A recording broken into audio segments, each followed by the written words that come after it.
Nakahanda si Public Works and Highway Secretary Manuel Bonoan sa anumang investigasyon kaugnay sa flood control program. Katunayan, nakahanda pa siyang mag-leave muna sa pwesto kung ipag-utos ni Pangulong Ferdinand Marcos Jr. Kumpirmahin natin yan, makakausap natin ngayong gabi si DPWH Secretary Manuel Bonoan. Magandang gabi po, Sir. Ann Asis Carilo po ito, kasama si George Cahiles ng Agenda Weekend. Good evening, Ann. Good evening sa ating lahat po. Sir George po, yes. Sir, George. diretsahang tanong po, no, may mga nananawagan na mag-leave po kayo habang isinasagawa ang investigasyon sa mga palpak at ghost flood control projects. Ano pong reaction nyo dito? Well, ito yung unang-una, pinapasubmit ng ating Pangulo ang ating mga inventory ng kung ano yung nagawa na namin sa DPWH.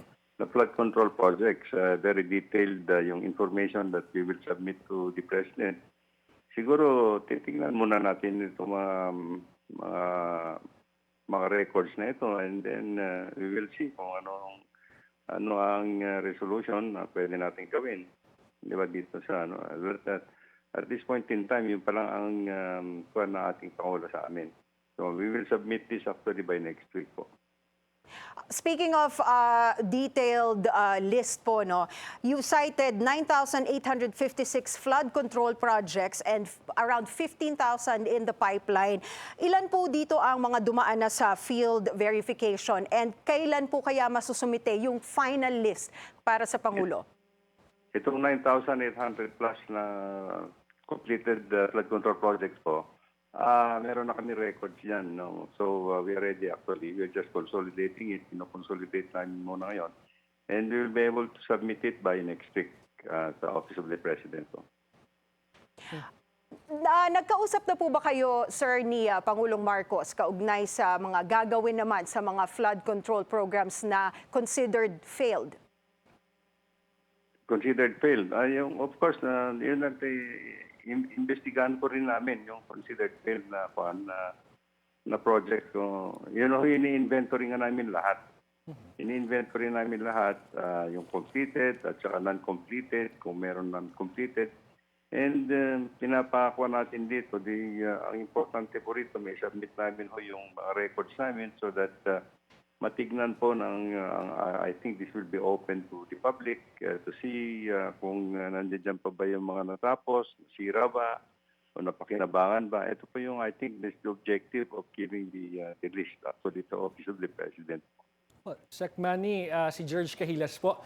George, Offhand yes, po, ano po yung mga lugar na nakita nyo na? Kung may nakita na kayong initial list, yung sa tingin nyo po ay talagang problematic, palpak na flood control project, saan lugar po yan? Ang kwan pa lang namin dito is yung inventory lang muna namin, no, ibibigay. And at the same time, I have already instructed all our people in the department, all over the country, no, kasi marami po ito, to have a validation naman sa kanila yung mga reported na completed projects. Yun po yung namin dito. It may take some time actually na isasubmit po nila yung report nila. So ibig sabihin po hindi nyo pa po hawak yung mga listahan na ito? Hindi pa po. Can you talk about your target, sir? Kailan po ito dapat nasa kamay nyo na? At gaano katagal ang siguro pagbasa nyo dito at kailan nyo ito ipapasa sa Malacanang? At the earliest possible time po, the earliest possible time. Kasi ang unahin lang po namin is yung pag-submit po ng listahan ng mga completed projects, yung mga information that related to the completed projects, para makita po ng taong bayan. Siguro, it's going to be open to the public kung sino man ang interested, para makita po nila. And yung katulong na rin po namin sila na masabi kung ano ba sinasabi, na pakinabangan ba, nandiyan pa ba yung project o ano ba itsura nun. So, I think it will open up actually lots of nito na mapagtulong-tulungan na ng general public kung makapagbigay din ng feedback ko sa amin o kaya sa Office of the President kung ano itsura po yung mga completed flood control projects na isasubmit po namin. Well, Secretary, ang isang factor po na binabanggit nyo nung nakaraan ay itong insertion no, na nangyari during the bicameral conference meeting para sa 2025 budget na maraming naisingit na flood control projects. Ano ho ba ang estado ng mga ito?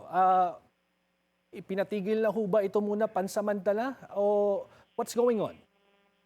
Marami po ng nito. Well, actually, because these are new projects that have been included into the program, hindi naman namin napaghandaan. So, at this point in time, sinusuri namin yung mga projects na ito. But at the same time, it has to be implemented po. Implemented po ito because this is part of the law.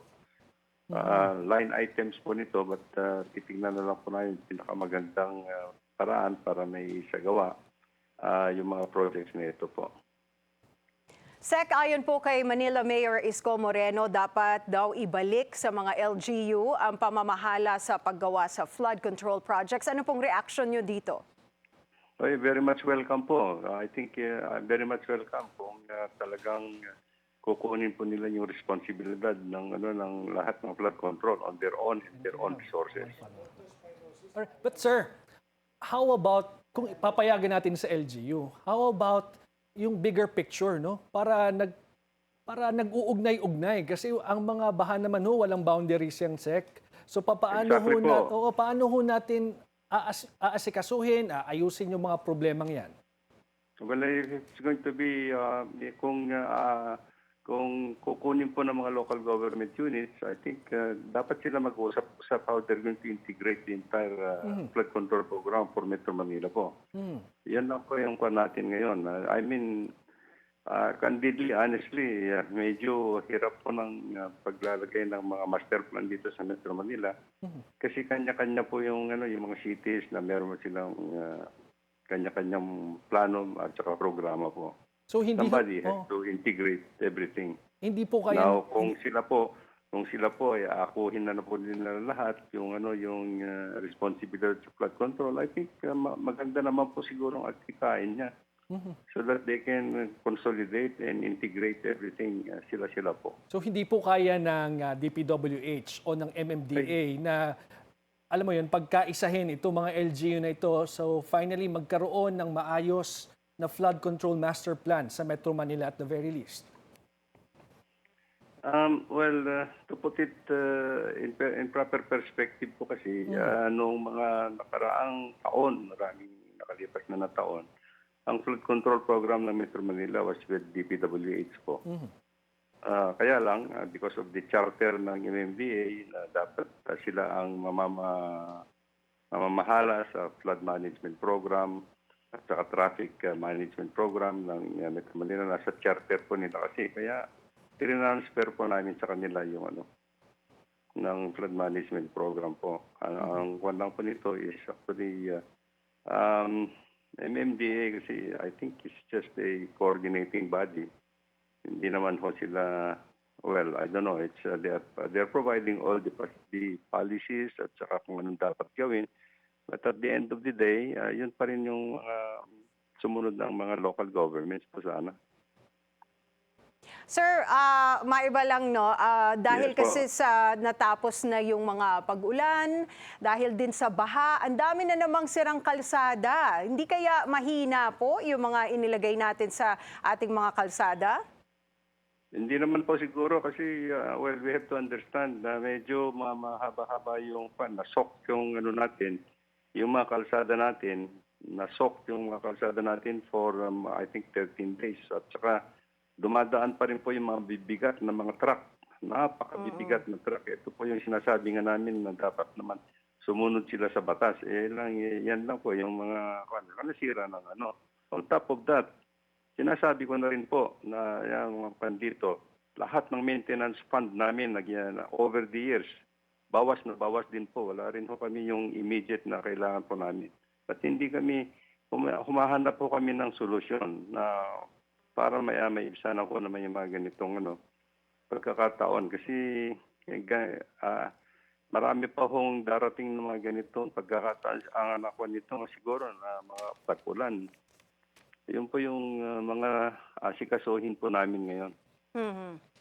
All right, thank you so much for your time, DPWH Secretary Manuel Bunoan. Salamat po, sir.